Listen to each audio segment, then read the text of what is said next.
Hi, I'm Dr. P.K. Talwar, cosmetic surgeon, New Delhi, and I'm practicing cosmetic surgery for more than 30 years now. Previously, I was attached to Apollo and Max hospitals, and now I'm running my own cosmetic laser surgery center at Greater Kailash Part 1, New Delhi. Can liposuction help in PCOS and hormonal fat deposits?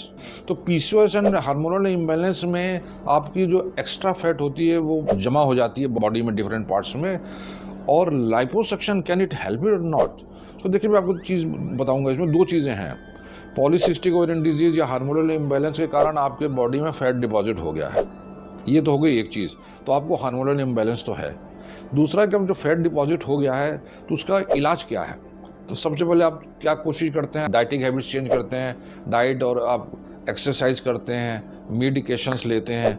इन सब के अलावा भी के बावजूद भी अगर आपकी वो फैट नहीं जाती है तो उस फैट को लाइपोसक्शन के द्वारा निकाला जा सकता है। लाइपोसक्शन जो है बेसिकली मोटापे का इलाज नहीं है, ये लोकलाइज फैट डिपॉजिट है, उसको ट्रीट करता है। लोकलाइज फैट डिपॉजिट मतलब कहीं आपको डबल चिन है या चेस्ट एब्डोमेन है, लव हैंडल्स हैं, हिप्स हैं या थाइज हैं, तो जहाँ जहाँ लोकल फैट डिपॉजिट है वहाँ पे आप लाइपोसक्शन के द्वारा चर्बी को कम कर सकते हैं। चाहे वो आपको पीसीओडी हो या हार्मोनल इम्बैलेंस हो, आपको लाइपोसक्शन से ये फ़ायदा हो सकता है। लेकिन क्या फ़ायदा नहीं होगा? वो ये होगा कि लाइपोसक्शन अपने आप में इन बीमारियों का इलाज नहीं है।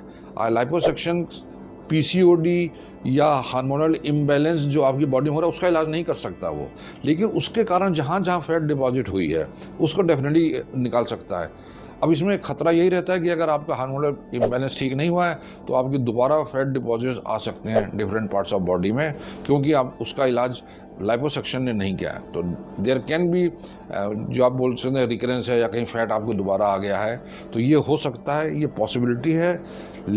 लेकिन लाइपोसक्शन सिर्फ फैट को निकालेगा और उस जगह पे डेफिनेटली इंप्रूवमेंट होगा, इसमें कोई डाउट नहीं, बट पर से it is not curing your PCOD and hormonal imbalance. तो इस चीज़ को आपको समझना बहुत ज़रूरी है। तो अगर आपको ऐसी कोई प्रॉब्लम है तो सबसे पहले आप अपने डॉक्टर के पास जाइए, दवाइयाँ लीजिए, आप अपने हार्मोनल जो इम्बैलेंस है उसको करेक्ट करने की कोशिश कीजिए, ओवेरियन सिस्ट का आप इलाज कराइए, and then you go to the cosmetic surgeon for liposuction. That will give you a better result, a longer lasting result. वो रिजल्ट फिर अगर आपकी बीमारी कंट्रोल में तो फिर वो रिजल्ट जो है आपको सालों साल चलता रहता है। तो इस चीज़ का आपको ध्यान रखना है, और मैं इसी चीज़ को क्लैरिफाई करना चाहता था आपके, क्योंकि ऐसा कई बार जो है पेशेंट प्रश्न भी करते हैं हम लोगों से, तो इसलिए मैंने सोचा कि इस बारे में थोड़ा सा आपके साथ दो शब्द कहे जाएँ। तो मुझे उम्मीद है कि मैं शायद अपनी बात कहने में काफ़ी हद तक सफल हो गया हूँ। लेकिन इससे रिलेटेड अगर आपके मन में कोई प्रश्न है, कोई शंका है जिसका आप समाधान चाहते हैं, तो आपका स्वागत है। आप हमारी टीम से संपर्क करें, हमेशा की तरह हमें बड़ी खुशी होगी आपके किसी प्रश्न का उत्तर देने में। और अगर आपको वीडियो पसंद आया तो कृपया से लाइक और सब्सक्राइब करना ना भूलें। Thank you very much.